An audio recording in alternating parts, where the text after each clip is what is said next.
तो कैसे हो मेरे दोस्तों, राधे राधे आप सबको। आज हम बात करेंगे 12 दिसंबर के इंपॉर्टेंट डे के बारे में। तो सबसे पहले हमें बात करना है world universal health coverage day, जो कि मनाया जाता है internationally as the name goes. और इस बार की जो थीम है वो है health it's on the government. अब नॉर्मली हेल्थ कवरेज डे जो है बहुत ही नीश सा डे है, इसको कौन इतने लोग याद करेंगे, बट हम इसके बारे में पढ़ क्यों रहे, क्योंकि इससे रिलेटेड हम रिवाइज कर सकते हैं जो भी और इनिशिएटिव्स या प्रोग्राम्स चल रहे हैं इंटरनेशनली और नेशनली। तो और न्यूज़ भी जो इसके अराउंड चल रही है। तो हेल्थ की अगर बात करी जाए तो अभी थोड़े टाइम पहले WHO ने डिक्लेयर करा था कि now India is free from trachoma disease. Trachoma जो कि एक आई डिसीज़ होता है, उससे अब इंडिया एक फ्री कंट्री बन चुका है। नेक्स्ट हम बात करेंगे मिशन इंद्रधनुष के बारे में। इंद्रधनुष के अंदर 2 साल से छोटे बच्चे और जितनी प्रेग्नेंट वुमेन है, इंश्योर करा जाता है कि सारे के सारे वो फुल्ली वैक्सीनेटेड हो, फुल्ली इम्यूनाइज्ड हो। तो ये है मिशन इंद्रधनुष, जो कि शुरू हुआ था 2014 में। नेक्स्ट हम बात करते हैं कंट्रीज फर्स्ट इंडिजिनस एंटीबायोटिक नफिथ्रोमाइसिन, जिसका नाम रखा है मैकनिफ। तो ये बेसिकली बनाई गई है वॉकहार्ट के साथ मिलकर, बायरैक के साथ। बायरैक जो है वो है biotechnological industrial research and development and council. तो ये संस्था और वॉकहार्ट, इन दोनों ने मिलकर नफिथ्रोमाइसिन एंटीबायोटिक बनाई है, जिसका नाम है मकनीफ के नाम से मार्केट करी जाएगी। और ये basically it is targeting to community acquired bacterial pneumonia. इस टाइप का जो न्यूमोनिया बैक्टीरिया होता है, इसको टारगेट करेगा। तो ये कुछ चीज़ें थी जो हमने वर्ल्ड हेल्थ कवरेज को की अगुवाई में कर ली हमने। अब हम बात करेंगे रिवीजन के बारे में। तो रिवीजन में हमें जो फर्स्ट पॉइंट डिस्कशन है वो है परम रुद्र, जो सुपर कंप्यूटर्स है वो नरेंद्र मोदी जी ने लॉन्च कराया 3 सिटीज़ में, पुणे, कोलकाता एंड दिल्ली। अब इसके अंदर जो दिल्ली वाला जो है वो सबसे ज़्यादा फास्टेस्ट सुपर कंप्यूटर है, जिसकी जो स्पीड है वो है 3 पेटाफ्लॉप्स। एक petaflop is equal to 1000 trillion calculations per second. That is why it is name supercomputer. Now this whole program comes under national supercomputing mission. दूसरा जो है, जो इसके बाद सेकंड नंबर पे आता है, वो है पुणे वाला, जिसकी स्पीड है 1 पेटाफ्लॉप्स। और लास्ट में जो कोलकाता वाले की बात करी जाए तो उसकी जो स्पीड है वो 838 टेराफ्लॉप्स है।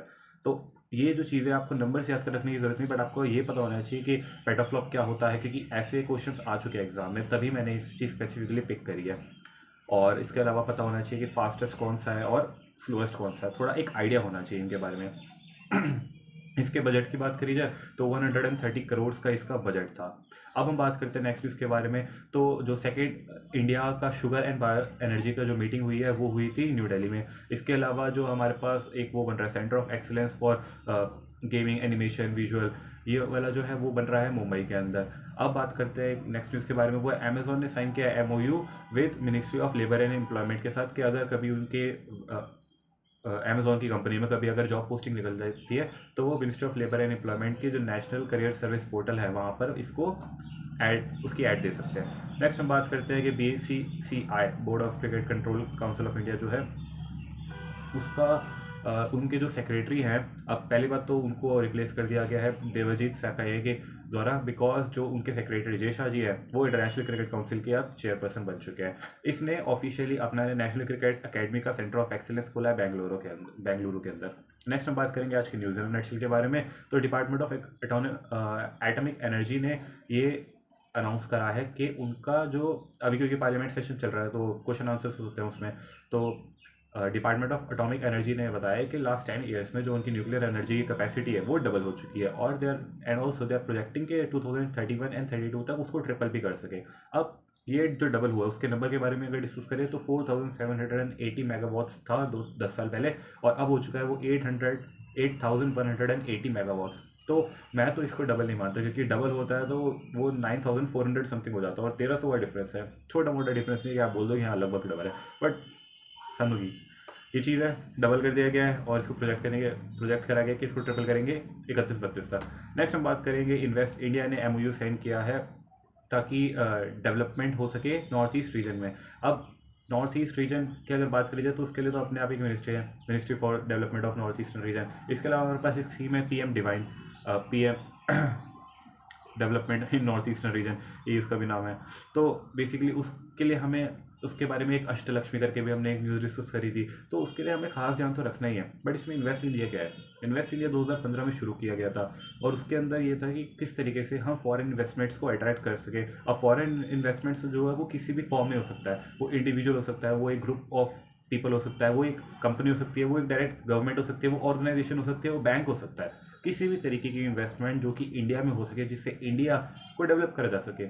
और इसमें अब स्पेशल अटेंशन दिया गया है अपने नॉर्थ ईस्टर्न रीजन को, क्योंकि वो एक मैं मानता हूँ, अगर वो कहते हैं लोग कि वो डिफ़िकल्ट एरिया है फॉर इन्वेस्टमेंट या फिर फॉर ग्रोथ, तो मैं बोलूँगा कि वो एक पर्सपेक्टिव की बात है। ये it's all just about perspectives. वो एक अनटैप्ड मार्केट की तरह मैं देखता हूँ।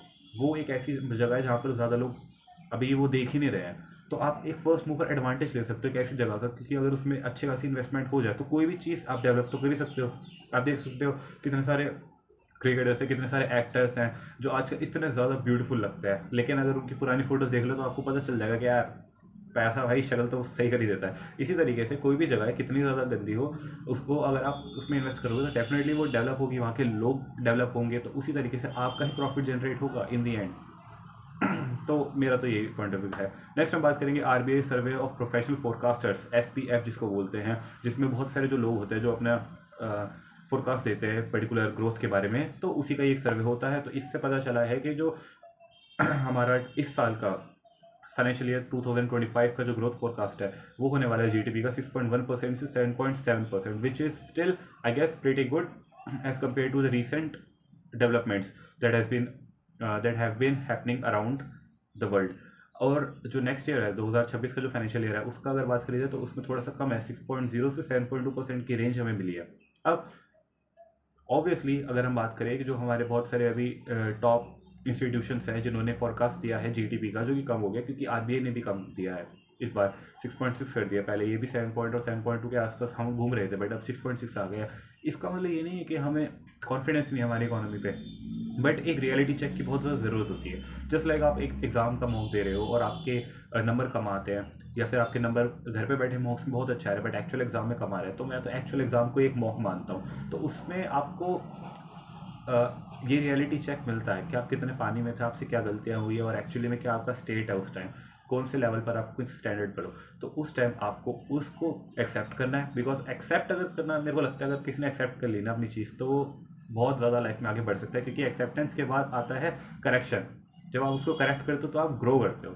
तो that is the whole point. अब हमने एक्सेप्ट कर लिया कि हाँ भाई जीडीपी जो है, बहुत सारे एक्सटर्नलिटीज़ होती है, अभी भी हमारी इकोनॉमी कितनी ज़्यादा सेफ है as compare to other our competitors, our peers, तो बहुत ज़्यादा हम बहुत सेफ है, बट स्टिल एक्सटर्नलिटीज़ का तो कोई भरोसा नहीं है। चीज़ें हुई हैं कुछ जो हमारे आउट ऑफ कंट्रोल थी, जिसकी वजह से हमारी जीडीपी की ग्रोथ कम हो गई है। इसको एक्सेप्ट करना है, इसको हमें एम्ब्रेस करना है, और फिर इस एनर्जी को चैनलाइज करके मुक्का मार के दोबारा से अपनी जीडीपी को और ज़्यादा आगे ले जाना है। तो बहुत ज़रूरी है एक्सेप्ट करना। नेक्स्ट हम बात करते हैं, मिनिस्ट्री ऑफ फाइनेंस ने लॉन्च किया है global economic policy forum with CI, confederation of Indian industry. तो डेफिनेटली इंटरनेशनल लेवल का एक फोरम है जिसको मिनिस्ट्री ऑफ फाइनेंस ने अगर इनॉग्रेट करा है, तो ये चीज़ हमें पता होनी चाहिए। दिल्ली में ये मेरे ख्याल से। नेक्स्ट हम बात करते हैं महाराष्ट्र और तमिलनाडु जो है वो पीएलआई के स्कीम में टॉप स्टेट्स उभर के आए हैं, जिसमें सबसे ज़्यादा जो पीएलआई की जो यूनिट्स है वो महाराष्ट्र में है। पीएलआई क्या, प्रोडक्शन लिंक इंसेंटिव की हम बात करेंगे, ये मेरे ख्याल से 2019 में आई गेस शुरू हुआ था या 2021 में। तो इसके अंदर बेसिकली क्या है कि हमें एक्सपोर्ट्स को हमें वो करना है, बढ़ावा देना है, इंकरेज करना है, प्रमोट करना है हमारे इंडिया से जितना जितना ज़्यादा एक्सपोर्ट हो सके। तो प्रोडक्शन लिंक इंसेंटिव के अंदर जो गवर्नमेंट है वो कंपनीज को इंसेंटिव देगी बेस्ड ऑन देयर प्रोडक्शन। जितना ज़्यादा प्रोडक्शन करोगे उतना ज़्यादा ही आप एक्सपोर्ट करोगे, एक्सपोर्ट करोगे तो हम आपको इंसेंटिव देंगे। क्योंकि क्या होता है ना, ये एक तरीके की राइट मोटिवेशन है, लालच नहीं देना होता। जैसे हम बच्चों को बोलते हैं ना कि अगर तू अच्छे नंबर लाएगा तो तेरे को टीवी दिलाएंगे, या तेरे को प्ले स्टेशन दिलाएंगे, या तुझे कुछ ऐसी चीज़ दिलाएंगे जिससे तेरी पढ़ाई हैम्पर हो जाएगी। कितना ज़्यादा आयरॉनिक है कि तू अच्छे नंबर ला, फिर हम तुझे बिगाड़ देंगे ताकि तेरे अगली बार अच्छे नंबर ना आए। तो उसकी कोई सेंस नहीं बनती। बट ये होता है कि हाँ यार, अगर तू अच्छे नंबर लाएगा तो जो भी तू चाहेगा वो एक अच्छे मोटिवेशन की तरह काम आनी चाहिए उसको। तो उसी तरीके से कि अगर आपको अच्छा प्रोडक्ट एक्सपोर्ट करोगे तो इससे आपका ही फ़ायदा होगा, लेकिन उससे हमारा क्या फ़ायदा होगा। गवर्नमेंट का बेनिफिट होता है कि पूरी कंट्री की इमेज अच्छी बनती है कि हाँ ये कंट्री बहुत स्ट्रांग है, इसमें कॉन्फिडेंस आ जाता है, फिर स्टॉक मार्केट बढ़ जाती है, लोगों का लिविंग ऑफ स्टैंडर्ड बढ़ जाता है, ओवरऑल डेवलपमेंट बहुत अच्छा होता है।